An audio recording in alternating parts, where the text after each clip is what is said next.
कोई हिंदी ज्योग्राफी का अगर करेंगे ना तो बताइएगा मुझे, मतलब हिंदी ज्योग्राफी कोई होंगे पहचान के करना चाहिए।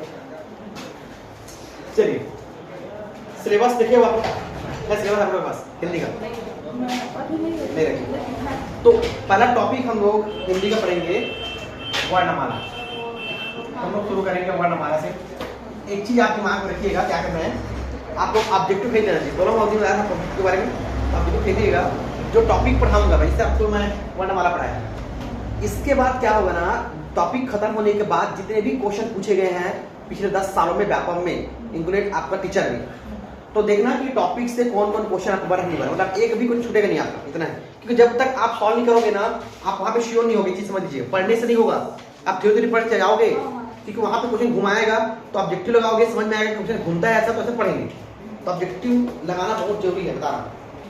मतलब एक बार दो बार कितने बार लगाओ उसको, बस थ्योरी। और एक चीज और काम, ध्यान सुनिए, बुक में एक ही लेना बुक, आप बुक चेंज मत करिएगा। जैसे तो पहला मान लो हिंदी पढ़े हो तो हिंदी में नोट्स बनवाऊंगा आपको मैं, लेकिन आप जिससे पढ़े हो लास्ट तक उसी से पढ़ना, चेंज मत करना बुक को, कि नहीं कोई बोल दिया कि उससे आता है क्वेश्चन उसको पढ़ लिया, इसको आपको पढ़ लिया, ऐसा नहीं करेंगे। एक बुक करोगे, चाहे आप पेडागोजी पढ़ो, हिंदी पढ़ो, इंग्लिश पढ़ो, जो ही पढ़ो।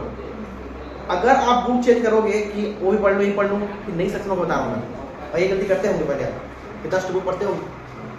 क्या है ना, एक बुक को कम से कम 20-30 बार पढ़ लो। मतलब मान लो हिंदी पढ़ो, मतलब नोट्स है हिंदी का, पूरा 20-30 बार पढ़ लो, दिमाग में छप जाएगा आपको, छूटेगा नहीं क्वेश्चन। और 10 पढ़ोगे कि तो आप कंप्लीट नहीं होगा, खुद से नहीं आएगा कि अरे यार क्वेश्चन बनेगा कि नहीं बनेगा। ठीक है, तो चलिए वर्णमाला पढ़ते हैं हम लोग। तो समझते हैं पहले हम लोग वर्ण के बारे में कि वर्ण क्या होता है। चलिए लिखिए, देखो समझा रहा हूं आपको, डालिए हेडिंग वर्णमाला।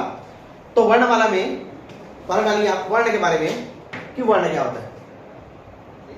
देखिए, भाषा की सबसे छोटी इकाई, आप लोग अलग से नोट्स बनाइएगा कल से, ठीक है, क्योंकि वही काम आएगा, बता रहा हूं आपको, क्योंकि उतना बुक नहीं मिलेगा आपको ना, जितना पढ़ाऊंगा आप जितना बुक पढ़ लो आपको बुक उतना नहीं मिलेगा। तो नोट्स आप बनाएंगे अच्छे से। तो भाषा की सबसे छोटी इकाई, देखिए, भाषा की सबसे छोटी इकाई ध्वनि होती है। भाषा की सबसे छोटी इकाई ध्वनि होती है, और उस मूल ध्वनि को ही वर्ण कहते हैं। भाषा की सबसे छोटी इकाई ध्वनि होती है, और उस मूल ध्वनि को ही वर्ण कहते हैं।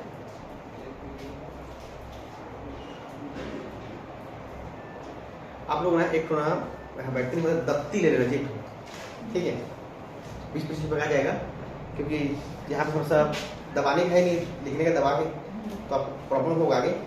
तो रख लेना उसको, रखने में दिक्कत होगा, उसको रखने में दिक्कत नहीं होगा, क्या करना है यही छोड़ दे ना, उपयोग कर लेना, ठीक है। तो भाषा की छोटी ध्वनि होती है, और उसको क्या बोलते हैं, वर्ण कहते हैं। यहाँ पे देखिएगा, ये भाषा है आपका। तो भाषा किससे बना होता है, किससे बनता है भाषा? भाषा बनता है वाक्य से। वाक्य से मिलकर बना होता है, ये बना होता है उपवाक्य से। उपवाक्य से मिलकर बना होता है, ये मिलता है पदबंध से मिलकर बना होता है, और ये मिलकर बना होता है पद या शब्द से। ये किससे मिलकर बना होता है? अक्षर। अच्छा, वर्ण ध्वनि लेता है, अच्छा बारे में बता रहा हूँ। चलिए यहां पे देखिएगा कि भाषा अगर जाएंगे हम लोग, सबसे छोटा रूप कौन दिख रहा है आपको? वर्ण या ध्वनि। तो ध्वनि और वर्ण एक ही होता है। एक्चुअल में होता क्या है कि जो ध्वनि होता है ये वर्ण का उच्चारित रूप होता है, और वर्ण ध्वनि का लिखित रूप होता है। मतलब वही होता है, जब उच्चारण करेंगे तो ध्वनि होता है, जब उसको लिखेंगे तो वर्ण बनता है। यहाँ पे एक और चीज पूछता है आपको, वर्ण और अक्षर। तो वर्ण और अक्षर अगर बोलेंगे, आपके स्टेट में क्वेश्चन पूछा था ये वर्ण अक्षर के बारे में, क्या होता है पता? वर्ण अक्षर क्या बोलते हैं? क्या दोनों एक ही होता है कि दोनों अलग अलग होते हैं? वर्ण किसको बोलेंगे, अक्षर किसको बोलेंगे? बताओ, डेट में आया था? हाँ, तो बनाए थे, गलत करके आए थे, गलत हुआ था।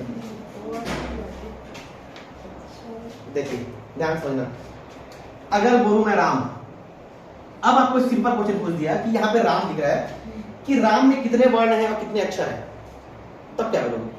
इसको तोड़ना पड़ेगा, मतलब हाँ बताइए क्या हो? 4 अक्षर होंगे, और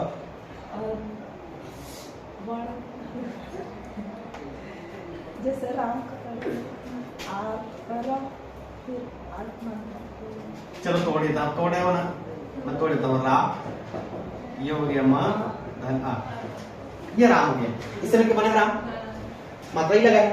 अब यहाँ पे यदि बोलूंगा कि राम में कितने वर्ण हैं, तो वर्ण हो जाएंगे इसमें 4। ये टूटा ये वर्ण है, ठीक है, ये टूटा इसको वर्ण बोलते हैं, अलग अलग वर्ण है। और यदि अक्षर की बात करेंगे, अक्षर हो जाएगा। तो यहाँ पे हम ये बोल सकते हैं कि वर्णों के समूह को अक्षर बोला जाता है। कई बुक में आपको मिलेगा वर्णों के समूह को शब्द मिलेंगे, ठीक है, लेकिन उस पे नहीं जाएंगे आप याद रखना कि वर्णों के समूह क्या कहलाएगा। तो ये सब वर्ण मिलकर क्या बनेंगे, अक्षर बनेंगे। जैसे ये दोनों मिलकर अक्षर बने, ये मिलकर अक्षर बन गया, और ये मिलकर क्या बनेगा, फिर शब्द बनेंगे। मतलब अब हम बोलेंगे कि अक्षरों का जो समूह होगा वो क्या कहलाएगा, शब्द कहलाएगा, ठीक है। तो यहाँ पे दिमाग में रखिएगा कि वर्णों के समूह क्या कहलाएगा, अक्षर, और अक्षर के समूह कहलाएंगे आपका शब्द। अब ये पद क्या होता है, पढ़े ना बचपन से कि इन पदों से कभी ये कहना चाह रहा है कि बहुत सारी सुने होंगे आप, बताओ पद क्या बोलेंगे। क्या पद और शब्द एक ही होते हैं? नहीं होते। जैसे लाइन जहाँ से फुल स्टॉप तो इंग्लिश में होता है क्या? चलिए देखिए, अब यहाँ पे मैं राम बोल रहा हूँ। राम क्या है? भगवान। राम भगवान है, नाम भी नाम भी। तो क्या बोलेंगे, नाम है, भगवान है, और क्या है, और क्या हो, शब्द होंगे। राम में शब्द है, तो क्या मैं राम पद बोल सकता हूँ? हाँ, एक बता, देखो यहाँ पे अगर बोलूं राम खाना खाता है, तो ठीक है। अब ये क्या है, और क्या बन गया, वाक्य बन गया। राम खाना खाता है, वाक्य बन गया। यहाँ पे जो राम दिख रहा है और यहाँ पे राम दिख रहा है, यहाँ पे राम एक शब्द था, जब ये राम वाक्य में आके मिल गया तो यहाँ पे ये पद कहलाएगा, ना ये शब्द कहलाएगा। समझ में दोनों एक ही होते हैं, बस अलग अलग कंडीशन में। अगर ये स्वतंत्र होंगे, अलग होंगे, तो यहाँ पे ये शब्द का काम करेंगे, और जब ये वाक्य में जाके मिलेगा तो यहाँ पे ये पद कहलाएगा। जैसे हम बात करते हैं कि एक वाक्य होता है और एक वाक्य में अलग अलग पद होते हैं, संज्ञा होता है पद, क्रियापद, विशेषण पद, ये अलग अलग पद होते हैं। क्लियर है दोनों मंत्र? शब्द कब बोलेंगे, पद कब बोलेंगे। अब ये पदबंध क्या होता है, देखो याद रखना, ये क्वेश्चन पूछा है, पदबंध को वाक्यांश कहा जाता है, याद रखना। उपवाक्य को आश्रित वाक्य भी कहा जाता है, ये दोनों को लिख लो। कई बार डायरेक्ट क्वेश्चन पूछता है कि वाक्यांश क्या है, तो पदबंध को वाक्यांश बोलते हैं, या पदबंध क्या है तो वाक्यांश है। ये भी आया टेट में आपके, याद होगा नहीं होगा, पिछले बार टेट हुआ था, एक क्वेश्चन पूछा था कि पदबंध क्या है, वाक्यांश से देख लेना आप लोग। उपवाक्य क्या बोलते हैं, आश्रित वाक्य बोला जाता है। तो अब बताओ ये पदबंध क्या है, बताओ। एक चीज याद रखिएगा, पहले एकदम ऊपर पर क्वेश्चन पूछते थे, वैसे बिल्कुल मत पढ़ना, एक एक चीज को अच्छे से पढ़िएगा, क्योंकि अब एकदम डीपली क्वेश्चन बनते हैं। बता रहा हूँ मैं आपको बता रहा हूँ, पिछले बार जब मैं टेट का पढ़ाया था लोगों को, तो लोगों का कितना आया था, 76, 77, 75 नंबर आए थे। हिंदी में 24, 25, 26, एक का 28 आया था, टोटल नंबर 76 था उसका। सोचो, तो आपका एक सब्जेक्ट अगर अच्छा नंबर लेकर आओगे तो आपको बहुत हेल्प करेगा, लेकिन आप कितना अच्छे से पढ़ रहे हो इंपॉर्टेंट नहीं रखता है। मैं एकदम डीपली पढ़ाऊंगा आपको। तो अब यहाँ पे आते हैं पदबंध के बारे में। पदबंध क्या होगा बताइए, पदबंध या वाक्यांश यहाँ पे दिया हुआ है, क्या बोलेंगे पदबंध, किसको बोलेंगे? पूर्ण नहीं रहता है। और वाक्यांश किसको बोलेंगे, फिर सॉरी उपवाक्य किसको बोलेंगे? अब इन दोनों में डिफरेंस बताऊंगा, पदबंध और उपवाक्य में। यहाँ पे चीज देखना ध्यान से, यहां मैं लिखा हुआ हूं कि राम खाना खाता है। यदि मैं बोलूं राम खाना या राम खाना खाता, वाक्य तो नहीं हुआ, इसको हटा दिया तो वाक्य है, पूर्ण वाक्य नहीं है। तो राम खाना खाता बोल दिया, तो ये बहुत सारे जो पद दिख रहे हैं आपको, पद हैं, ये कहलाएगा आपका पदबंध। पदों से बंधा हुआ, दो से अधिक पद मिलकर पदबंध बनाएंगे, फिर शब्द बन जाएगा। तो दो से अधिक होंगे, तो दो या दो से अधिक होगा, तो यहाँ पे ये क्या कहलाएगा, पदबंध कहलाएगा। बहुत सारे पद मिल रहे हैं, ठीक है। अगर मैं उपवाक्य की बात करूं तो उपवाक्य क्या होता है, इसको बोलते हैं आश्रित वाक्य। इसका मतलब ये होता है कि ये जो उपवाक्य होगा ये दूसरे वाक्य पर निर्भर होता है। सस्पेंस एक शब्द आता है, इंग्लिश में बोलते हैं। तो जैसे मैं बोलूं कि मैं सोच रहा था कि, अब मैं सोच रहा था कि बोला हूं, कुछ समझ में आया आपको? अब ये बताऊंगा कि आगे मैं क्या बोलने वाला हूं, तो ये कंप्लीट होगा सब। मैं सोच रहा था कि आज मैं घर चले जाऊं, अब क्लियर हुआ? तो मैं घर चले जाऊं किस पे निर्भर हो गया? इस पे, मतलब ये इस पे निर्भर है ना कि मैं सोच रहा था कि मैं क्लास चले जाऊं, तो मैं सोच रहा था कि बोलूंगा, समझ में आया आपको कुछ?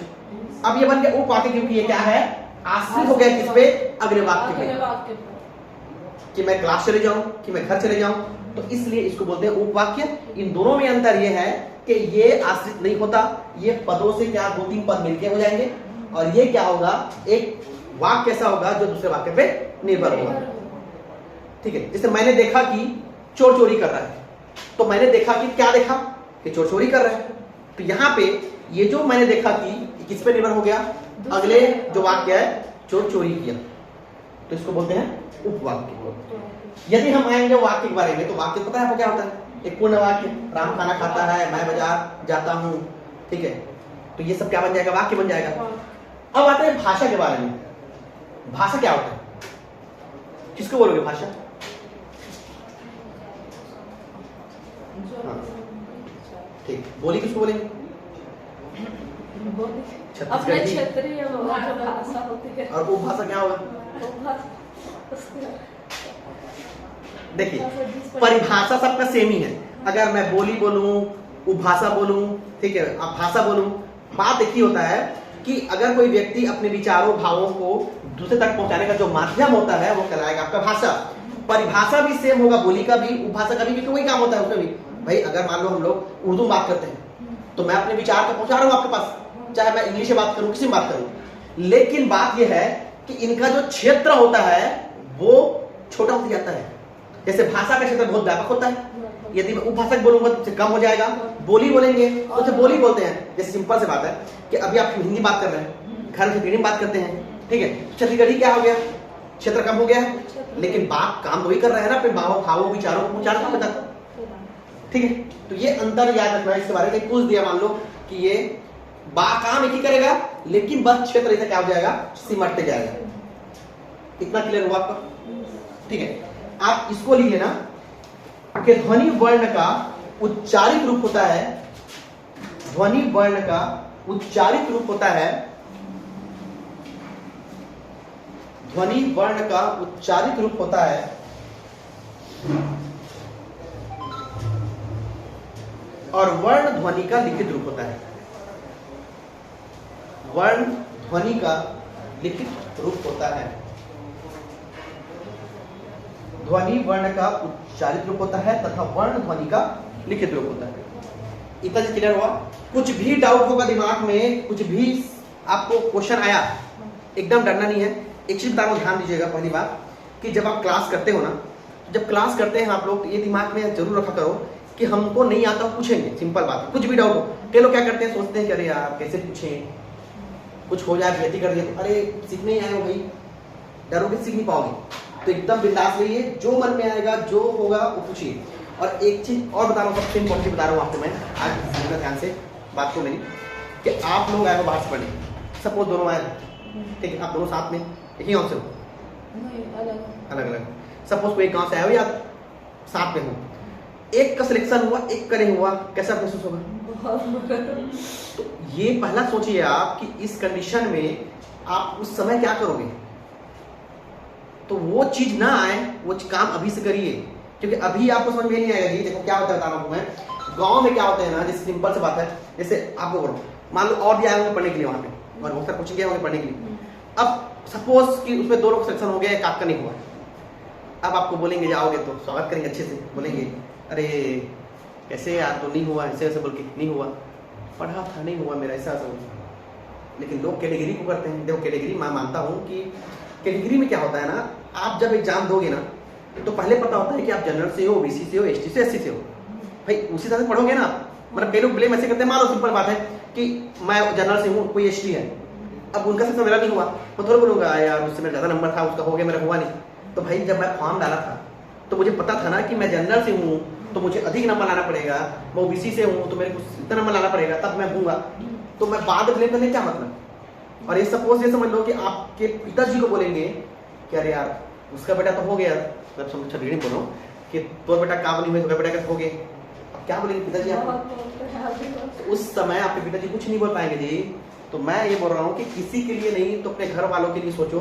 आपके पास 3-4 महीने बचा हुआ है, ठीक है, इतना मेहनत करो, इतना मेहनत करो कि उसके बाद बता रहा हूँ मैं आपको, एक पद आपके पूरा जिंदगी बदल देगा। मान सम्मान हर चीज मिलेगा आपको। आप सोच नहीं सकते कि एक गवर्नमेंट जॉब आपकी जिंदगी क्या बदल देगा।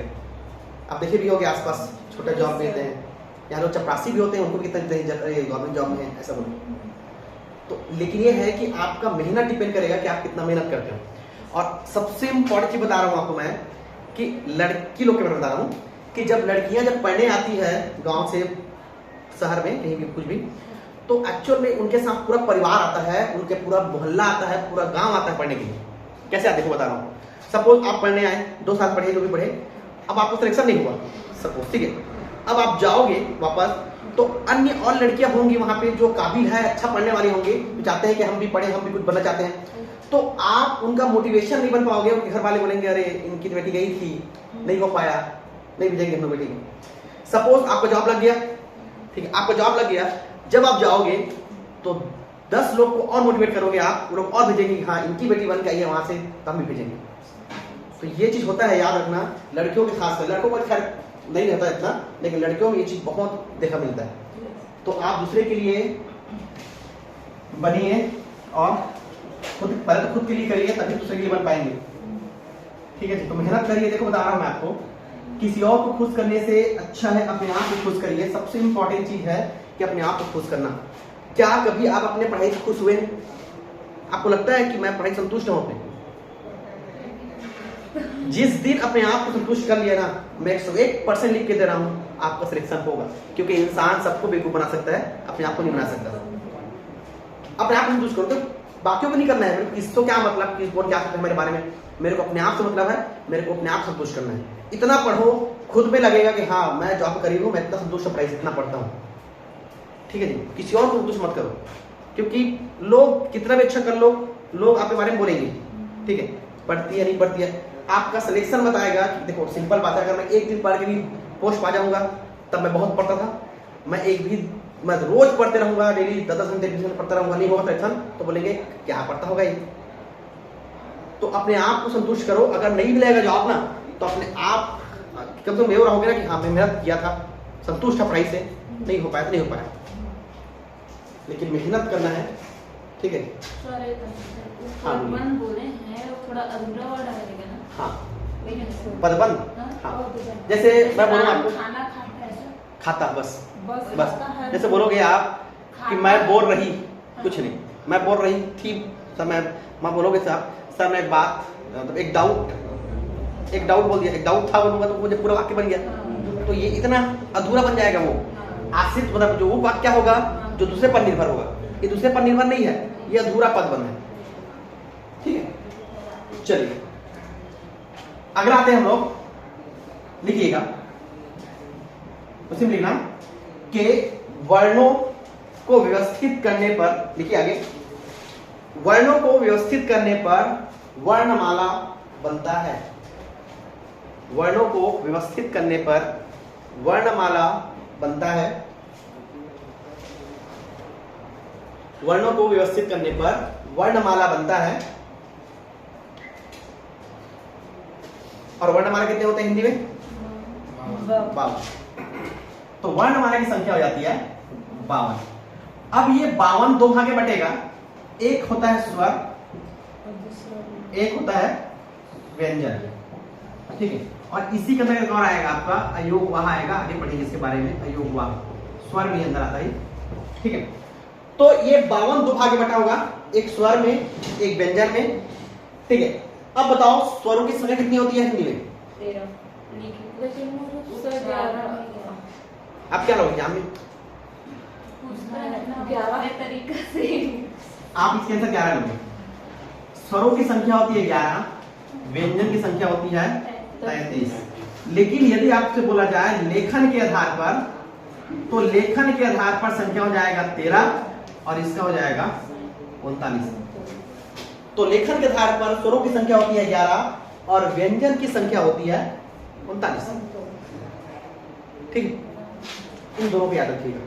ये अब हम शुरू करेंगे स्वर के बारे में। जैसे स्वरों की संख्या तो 11 लेंगे और लेखन के आधार पर बोलेंगे तो 13 लेंगे। अलग अलग तरीका है। स्वर कितने होते हैं? सिंपल स्वर बारे में, स्वर कितने प्रकार के, मतलब कितने होते हैं संख्या वाले स्वर को, तो 11। अब यहाँ बताऊंगा मैं आपको कि यहाँ पे 11 ही क्यों लेते हैं और यहाँ पे 33 ही क्यों लेते हैं। वहाँ पर तो 10 ही रहता है। नहीं, आप 11 लोगे। 101% आंसर 11 होगा। आप टेंशन मत होता तो भूल जाओ, बुक में दिया होगा कोई भी नहीं पढ़ना, आप 11 ही लोगे। इतने बार पूछा है क्वेश्चन एग्जाम में, 11 ही लिया, 11 ही लोगे। बेटा उसको अब डालिए हेडिंग स्वर का।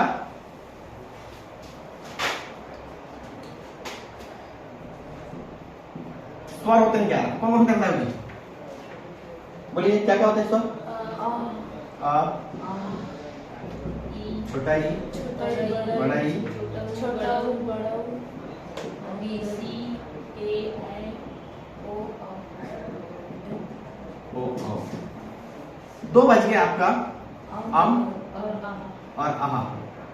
इन दोनों को बोलते हैं अयोग्य। क्या होता है अयोग्य? योग न होने पर भी मतलब बोली मतलब ना होते हुए भी रहना, ऐसा एक चीज और ध्यान समझना जो बोल चाह रहा हूं मैं। देखिए, जब भी कुछ पूछूंगा मैं, सबसे पूछूंगा, तो जब आप आंसर दोगे, ठीक है, अभी तो खैर कम हो, आगे होगा बहुत सारे, तो कंडीशन आएगा आपके पास। जैसे मैं कुछ पूछा आपको, तो जैसे मान लो ये बोल दिए, कुछ भी बोले, अब आप रिपीट मत करना या आप उनका रिपीट मत करना, सोचना समझना, चाहे वो सही हो फिर भी सोचिएगा, चाहे आप गलत ही बोलो कोई दिक्कत नहीं, लेकिन आपका आंसर आपका होना चाहिए, याद रखना, चाहे आप गलत ही क्यों ना बोलो, क्योंकि जब तक ये नहीं करोगे तो आपका सोचने की क्षमता नहीं बढ़ेगी। फिर बोलते हैं ना, हाँ मैथ्स पढ़ा रहा हूँ 20, हाँ 20 कैसे है, कुछ नहीं आया, कुछ नहीं पता, नहीं तो नहीं पता है, आएगा तो हम जो भी आएगा गलत भी आए, लेकिन आप अपने हिसाब से बोलिएगा, अपना सोच के बोलिएगा। हर मतलब मैं नहीं कि मैं अपने क्लास बोल रहा हूँ, हर क्लास के तरह बता रहा हूँ, ठीक है जी। तो अयोग्य क्या होता है? अयोग्य मतलब होगा ये ना तो पूर्ण स्वर होते हैं और न ही पूर्ण व्यंजन। तो ये ना तो पूर्ण स्वर होंगे और न ही पूर्ण व्यंजन। अब इसका मतलब क्या होगा ये समझेंगे पहले। इसमें दो चीज आएगा, एक आएगा विसर्ग और एक आता है आपका अनुस्वार। तो दो चीज इसमें प्रयोग होगा, एक अनुस्वार का प्रयोग होता है और एक होता है विसर्ग। देखो विसर्ग क्या होगा, ये जो दो बिंदी दिख रहा है आपको, ये कहलाएगा विसर्ग। तो विसर्ग किसमें पढ़ते हैं हम लोग? स्वर पढ़ते थे पहले। अब इसको उच्चारण जब करते हैं तो इसका उच्चारण होता है हा के रूप में। जैसे अब बोल के देखो क्या रहा लास्ट में, आ रहा है हा। इसका मतलब ये है कि जब हम लिखते हैं तो स्वर के रूप में, उच्चारण में क्या आ जा रहा है? व्यंजन। इसलिए इसको न तो पूर्ण स्वर लेते हैं और न ही पूर्ण व्यंजन, ये दोनों को इसका बता रहा हूं मैं आपको। ये हो गया विसर्ग। अब आएगा एक अनुस्वार। अब देखो अनुस्वार होता क्या है।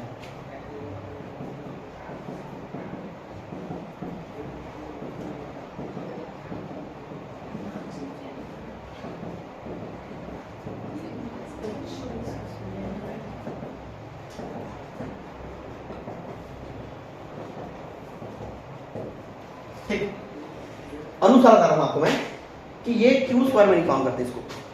अब आप ये बताओ कि बचपन से आप एक चीज है, पीयू जी हो गया आप लोग का तो जरूर, तो आप बताओ कि जब अम की मात्रा हटता है तो कई बार आधा ना लगता है, कई बार आधा मां लगता है, कई बार आधा इया लगता है, क्यों लगता है? सपोज मैं लिखूं झंडा, ये झंडा है। अब ये झंडा, सॉरी इसको पहले ऐसे लिख दो, झंडा ऐसे लिखाता है, झंडा ऐसे लिखाता है कि झंडा ऐसे लिखाता है? ये सही है झंडा? ऐसा लिखाता है ये वाला ये सही है, और ये भी सही है, दूसरा तो ये सही नहीं है। नहीं, वो भी सही है देखने के लिए, नहीं वो गलत है, मेरे हिसाब से गलत है। दूसरा गलत, दोनों सही है। मेरा मतलब ये है जी, ये सही है। मैं अम की मात्रा को हटाऊंगा तो क्या लगेगा? बोल रहा हूँ ये वाला ये क्यों? ये क्यों लगेगा ना? क्यों लगता है? रीजन बताइए। पंचम अक्षर जो होता है। हाँ। यहाँ पे आपको पता नहीं, बचपन से पढ़े हो क्यों होता है? बचपन से पढ़े हैं ऐसे स्कूल में, 15 अगस्त संधि का झंडा लिखा होता है, झंडा फहरा तो लिखे हुए। एक्चुअल में होता क्या है, बता रहा हूँ आपको कि जब अम की मात्रा हटता है तो इसका जो अगला वर्ण क्या है? ड।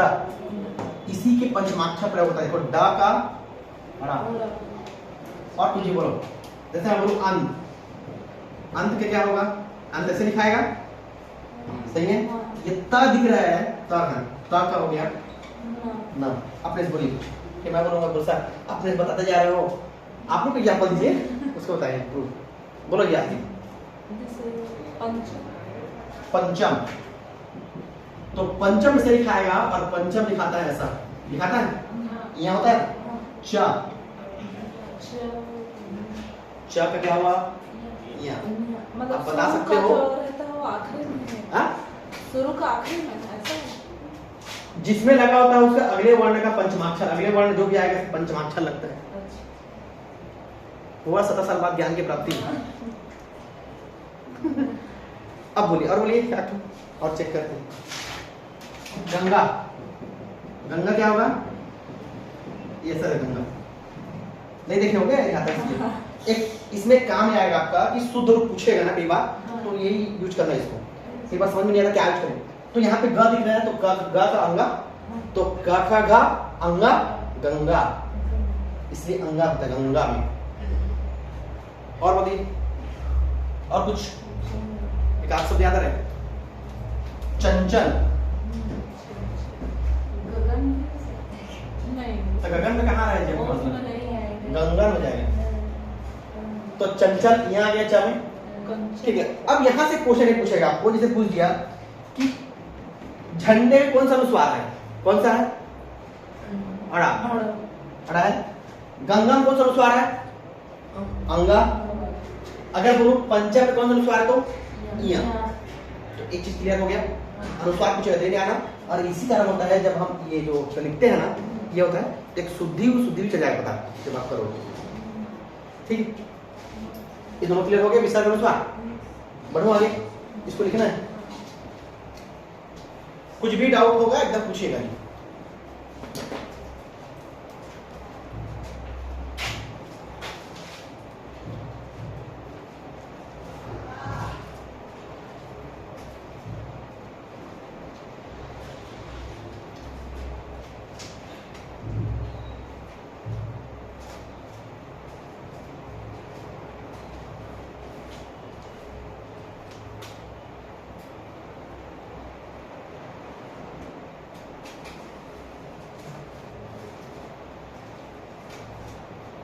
कभी थोड़ा मेरा पंखा को ऑन भी लीजिएगा, कभी लगा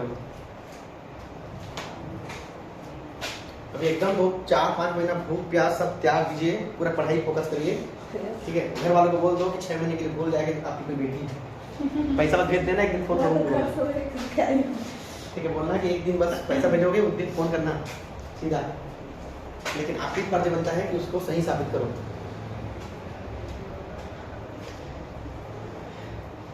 ठीक, यहाँ तक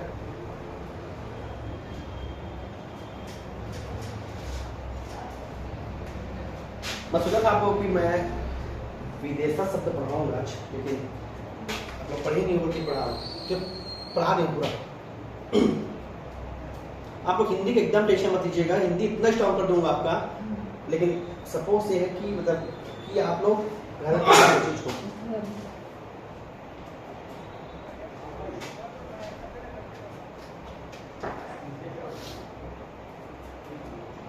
नोट्स बनाइएगा, अच्छे से बता रहा हूँ, कोई एक बुक में नहीं मिलेगा इतना आपको। कर लो बेटा,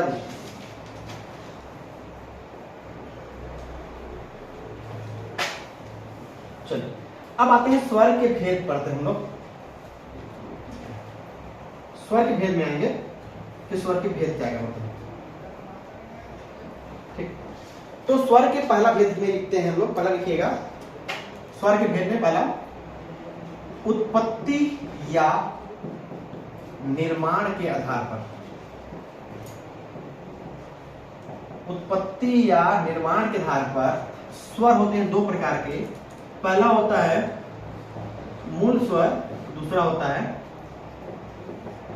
संधि स्वर। उत्पत्ति या निर्माण के आधार पर स्वर को दो भागों में बांटा गया है। पहला होता है मूल स्वर, दूसरा होता है संधि स्वर। लिख लो परिभाषा पहले। अच्छा, स्वर की परिभाषा लिखवाएंगे ना आपको, तो स्वर की परिभाषा पहले लिख लो, फिर इसमें आता हूँ। मैं लिखवाना भूल गया था। तो पहले स्वर में लिख लो परिभाषा जी, ठीक है, कहीं पे लिख लो, बाद में आप चेंज कर लेना। स्वर की परिभाषा लिख लो पहले, लिखिएगा स्वर में पहले। स्वतंत्र ध्वनियों का ऐसा समूह, स्वतंत्र ध्वनियों का ऐसा समूह जो स्वयं के उच्चारण से उच्चारित होते हैं। स्वतंत्र ध्वनियों का ऐसा समूह जो स्वयं के उच्चारण से उच्चारित होते हैं स्वर कहलाते हैं।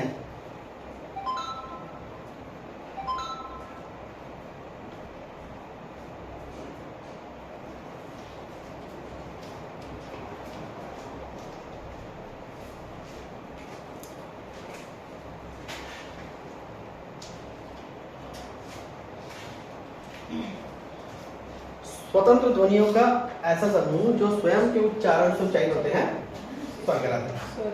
ठीक, अब पहला हम लोग पढ़े इसमें उत्पत्ति या निर्माण के आधार पर पता होता है मूल स्वर, दूसरा संधि स्वर। तो डायरेक्ट पहला हेडिंग मूल स्वर के बारे में लिखिए। पहला मूल स्वर, मूल स्वर लिखिए इसमें, लिखिएगा। जिन स्वरों के निर्माण में, जिन स्वरों के निर्माण में अन्य स्वरों का योगदान नहीं होता, जिन स्वरों के निर्माण में अन्य स्वरों का योगदान नहीं होता,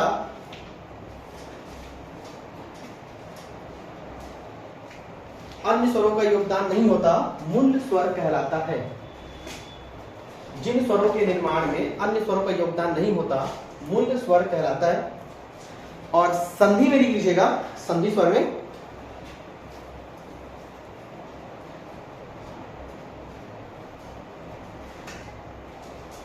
संधि में लिखिएगा, जिन स्वरों के निर्माण में अन्य स्वरों का योगदान होता है, जिन स्वरों के निर्माण में अन्य स्वरों का योगदान होता है,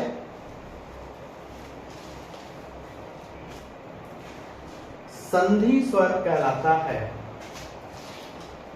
संधि स्वर कहलाता है।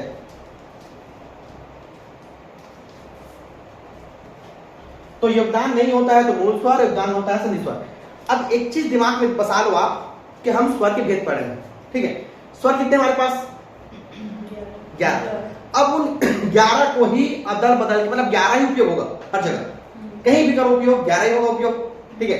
तो अब बताओ कि कौन कौन से स्वर 11 में से है जिनके निर्माण में अन्य का योगदान नहीं होता है? बताइए, उन 11 में से कौन कौन होंगे? पढ़े हो ना? टेट जैसे छोटी पढ़े हो जी। आ, ई, उ, री, 4 होते हैं मूल स्वर। और 4 याद हो गया? 4 छोटा वाला और कितने हमारे पास स्वर है? 11। कितना बच गया? 4 हो गया। कितना बच गया? घटा देना सीधा, रटा जरूरत नहीं है। 4 यहाँ हो गया, बच गया 7 यहाँ चले जाएगा। क्या क्या बच गया? आ, बड़ा ई, बड़ा उ, ए,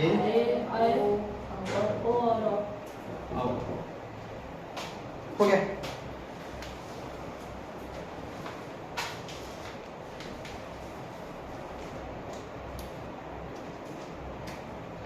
अगला इसी में आप डालिएगा संयुक्त स्वर। लिखने के बाद संयुक्त स्वर पढ़ते हैं, फिर आगे बढ़ेंगे।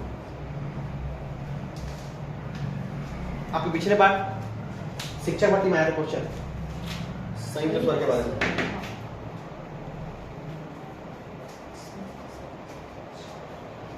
अब बता रहा हूं ना, टॉपिक पढ़ने के बाद जितने भी क्वेश्चन पूछे गए अभी तक वर्णमाला से, आपका एक भी क्वेश्चन गलत होगा तो बोलना मेरे को, बस ईमानदारी से पढ़िए करना। इसके बारे में लिखिएगा। देखो ध्यान से, संयुक्त स्वर क्या होता है? ये जो 4 दिख रहे हैं ये 4 है संयुक्त स्वर। अब यहां पे ध्यान दीजिएगा, जैसे मैं फल उसको लेता हूं, जैसे अ धन आ बनाएगा, ई धन ई मिलके बड़ा ई बनाएगा, ऊ धन ऊ मिलके बड़ा ऊ बनाएगा। ठीक है, अब यहाँ पे एक ही बात करते हैं, तो यहाँ पे देखो आ धन ई ए हो गया, आ धन ए ये हो जाएगा ए, आ धन ऊ हो जाएगा ओ, और आ धन ओ हो जाएगा आपका ओ। तो देखो ये अगर मैं इसकी परिभाषा करूंगा, जी परिभाषा इसके मिलता है बुक में कि दो स्वरों से मिलकर बना स्वर संयुक्त स्वर कहलाता है। तो दो स्वरों से मिलकर बना, तो यदि मैं बोलूंगा संख्या होती है 4 इसकी, तो एक 7 दिखा रहा है ना, 2 स्वरों से मिल रहा है, तो फिर परिभाषा में क्या डिफरेंस है? बुक में ही मिलता है ना, बता रहा हूं आपको। बुक में देखोगे तो दो स्वरों से मिलकर बना हुआ स्वर कहलाता है संयुक्त स्वर। लेकिन इसका परिभाषा मैं चेंज कर रहा हूं थोड़ा सा, ऐसा नहीं होगा। इसका परिभाषा होगा, क्योंकि यहां पे देखो ये 3 और ये 4 है ना संख्या, तो यहां पे देखो ये सेम है और ये अलग अलग है। तो आप यहां पे ये लिखिए इसमें कि दो अलग अलग स्वरों से मिलकर बना स्वर, दो अलग अलग स्वरों से मिलकर बना स्वर, दो अलग अलग स्वरों से मिलकर बना स्वर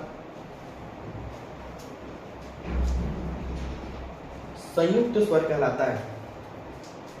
दो अलग अलग स्वरों से मिलकर बना स्वर संयुक्त स्वर कहलाता है।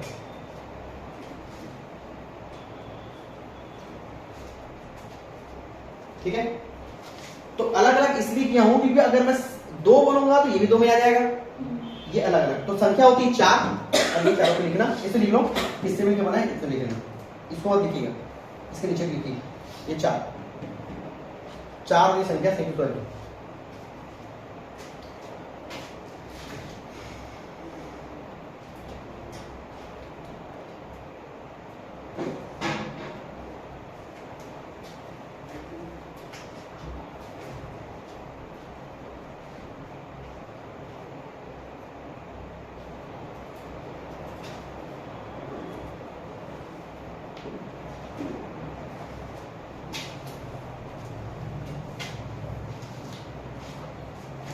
ठीक है, हो गया जी। हाँ।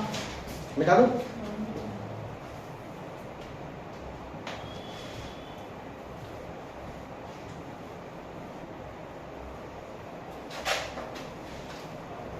दूसरा लिखिएगा उच्चारण के आधार पर। अगला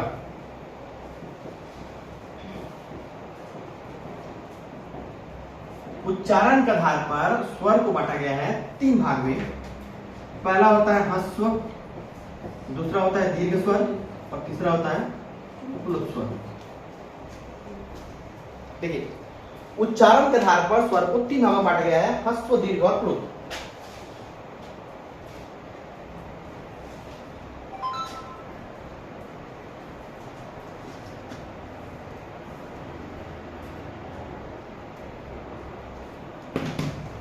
लिखिए ह्रस्व का परिभाषा लिखिए, फिर आते हैं एग्जाम्पल में से। देखिए इसमें जिन स्वरों के उच्चारण में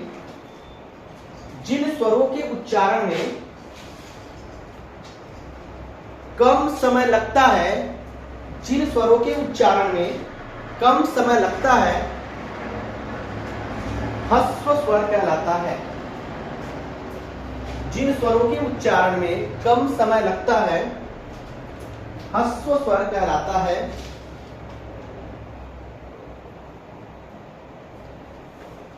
आगे इसमें लिख लेना, मूल स्वर को ही ह्रस्व स्वर कहते हैं। मूल स्वर को ही ह्रस्व स्वर कहते हैं। परिभाषा अलग है, बाकी सेम है, उपयोग वही होता है दोनों में। ठीक है, आगे बताऊंगा क्यों होता है, कैसे होता है। दीर्घ के बारे में लिखिएगा, दीर्घ स्वर लिखिए। जिन स्वरों के उच्चारण में ह्रस्व से अधिक समय लगता है, जिन स्वरों के उच्चारण में ह्रस्व से अधिक समय लगता है,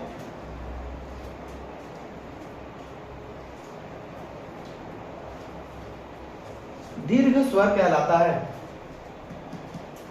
दीर्घ स्वर कहलाता है। प्लुत के बारे में लिखिएगा। देखो याद रखिएगा, परिभाषा को लेके चलना ना, परिभाषा क्वेश्चन बनते हैं बहुत डायरेक्ट। तो प्लुत के बारे में लिखिए, जिन स्वरों के उच्चारण में, जिन स्वरों के उच्चारण में सर्वाधिक समय लगता है, जिन स्वरों के उच्चारण में सर्वाधिक समय लगता है, प्लुत स्वर कहलाता है, प्लुत स्वर कहलाता है। आगे लिखना इसमें, इनका प्रयोग, इनका प्रयोग नाटक के संवादों, इनका प्रयोग नाटक के संवादों, ग्रंथों आदि में किया जाता है। नाटक के संवादों, ग्रंथों आदि में किया जाता है।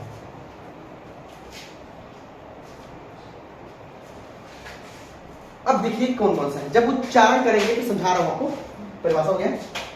अब इसका मैं बोलूंगा कम समय लगता है, तो कम समय वही लगेगा आ, ई, उ और री।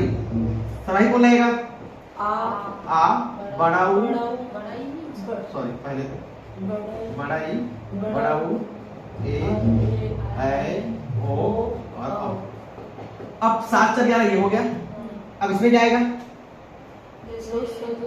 गूंजता है जैसे अपना नाम है। गुड, ठीक। राम ऐसे बोलेंगे ओम, जैसे बोलूं मैं माँ, ठीक है।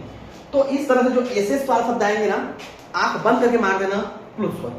देखो कैसे होता है इसमें, जैसे हम कभी रामायण पढ़े होगी, महाभारत, गीता उदा ऐसे लिखा होता है, होता है, लिखा होता है।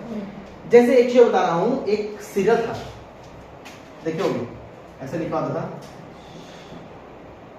कोई है हाँ ऐसे लिखा होता है, ऐसा लिखा होता है, ऐसा, और लिखा होता है ऐसा, कोई है, ऐसा लिखा होता है।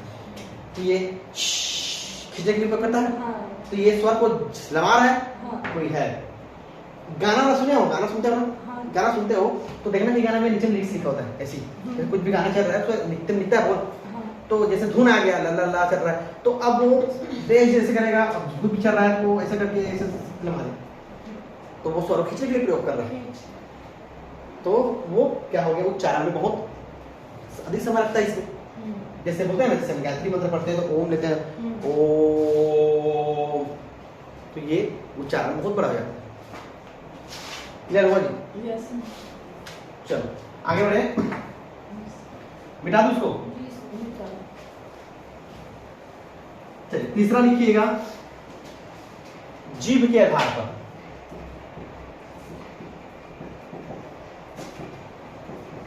तीसरा है जीभ के आधार पर, तीन भागों में बांटा गया है।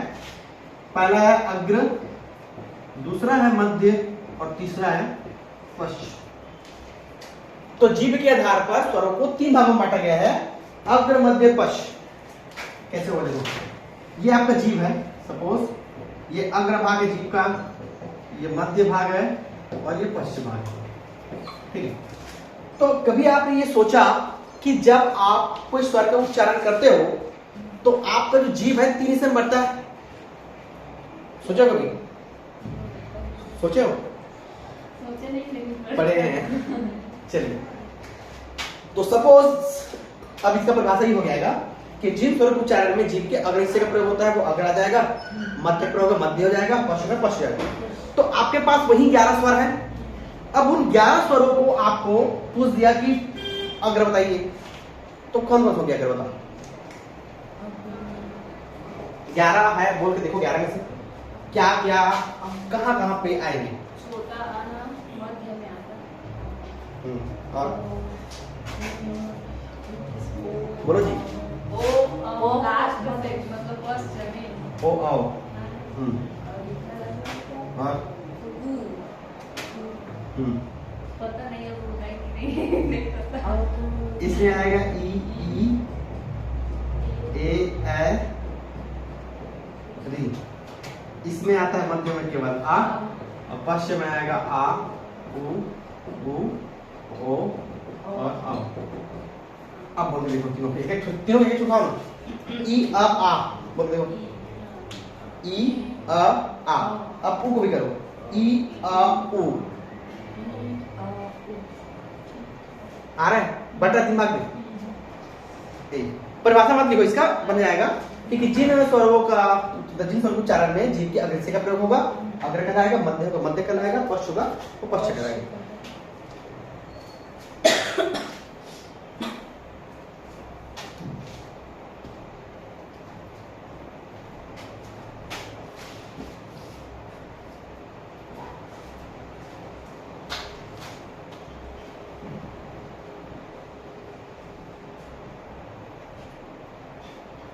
हो गया बेटा तू?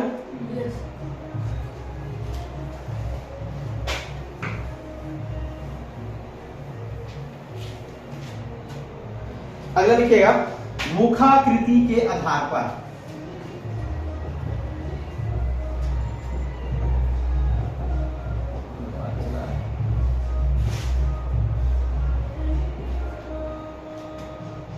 लिखिएगा इसमें पहला है समृद्ध, अर्धसमृद्ध,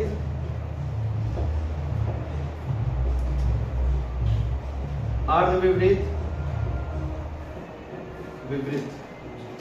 तो मुखाकृति के आधार पर स्वर को चार में बांटा गया है, समृद्ध, असमृद्ध, अर्धविवृद्ध, विवृद्ध। पढ़े इसको जी? पढ़े हैं, याद है?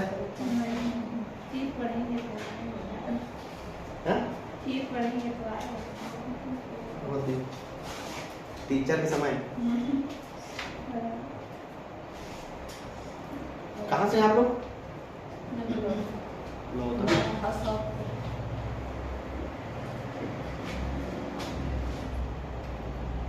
ये हो गया। अब ये मुखाकृति का है, इसका मतलब क्या होगा मुखाकृति का? आकृति के कैसे आकृति आएगा? जो लड़की लोग पौड़ बनाते हैं वो वाला सेल्फी के लिए। हाँ, आकृति कैसे होगा? मुख की आकृति कैसे होगा? कैसे? मुंह बोलने से बोल होता है। वो अलग है, वो बता चुका, वो पढ़ा था क्या? वो अलग है, ये अलग है। ये क्या होगा ना, आपके मुंह खुलने का होगा। जैसे किसी को आप मतलब कोई बोलेंगे ना, तो जितना अधिक मुंह खुलेगा तो कम मुंह खुलेगा, मुंह खुलने पर डिपेंड करेंगे। ठीक है, जैसे मैं इसको बात करूं, जैसे बुक करा रहा हूं कि जिन स्वरों के उच्चारण में मुंह लगभग बंद रहता है वो कहलाएगा समृद्ध। जिन स्वरों के उच्चारण में मुंह आधा बंद रहता है वो कहलाएगा आपका अर्धसमृद्ध। जिन स्वर के उच्चारण में मुंह आधा खुला होता है, अब देखो आधा बंद आधा खुला, बात देखी होगी। ठीक है, ऐसी मिलता है परिभाषा। और जिन स्वरों के उच्चारण में मुंह सर्वाधिक खुला होता है वो होगा विपरीत। ठीक है, तो यहाँ पे ध्यान दीजिएगा, देखो ये अर्धसमृद्ध है और ये समृद्ध है, मतलब होना चाहिए था कि ये ज्यादा ये कम, लेकिन यहाँ उल्टा होता है, ये कम फिर से ये ज्यादा, इसलिए यहाँ उल्टा करते हो, ये फिर ज्यादा फिर ये ज्यादा। यहाँ पे सही है, ये कम है ज्यादा, यहाँ पे उल्टा हो जाता है। याद रखना, मतलब ये समझ लो कि अगर मैं परिभाषा इसका मैं करूंगा इसका को परिभाषा कि जिन स्वर उच्चारण में मुंह कम खुलता है समृद्ध, समृद्ध से अधिक खुलता है अर्धसमृद्ध, इससे अधिक खुलता है अर्धविवृद्ध, और सर्वाधिक खुलता हो जाएगा विवृद्ध। आप इसको ऐसे लिखना, लिख लोगे ना कि लिखवाओ कि लिख लोगे? जिन स्वरों के उच्चारण में मुंह कम खुलता है समृद्ध, जिन स्वर के उच्चारण में मुंह समृद्ध से अधिक खुलता है अर्धसमृद्ध, जिन स्वर के उच्चारण में मुंह इससे अर्धसमृद्ध से अधिक खुलता है वो कहलाएगा अर्धविवृद्ध, और इससे अधिक खुलता क्या कहलाएगा आपका विवृद्ध। मतलब ये मुंह का खुलना इसी क्रम में आएगा, ये कम, इससे ज्यादा ये, इससे ज्यादा ये, इससे ज्यादा ये। ठीक है, तो देखो कौन कौन से आएंगे पहले समझ लेते हैं। यहाँ पे आएगा आपका ई, ई, उ, री। री नहीं दिया होता बुक में, यहाँ पे डाल दिया। ठीक है, ए, और यहाँ पे आएगा ओ, यहाँ पे आएगा आ, ऐ, औ, और यहाँ पे आता है आ। अब इन चारों को बोल के देखो एक बात, एक उठाओ चारों का बोल के देखो। मुंह बड़ा है खुलना, ई, ए, आ,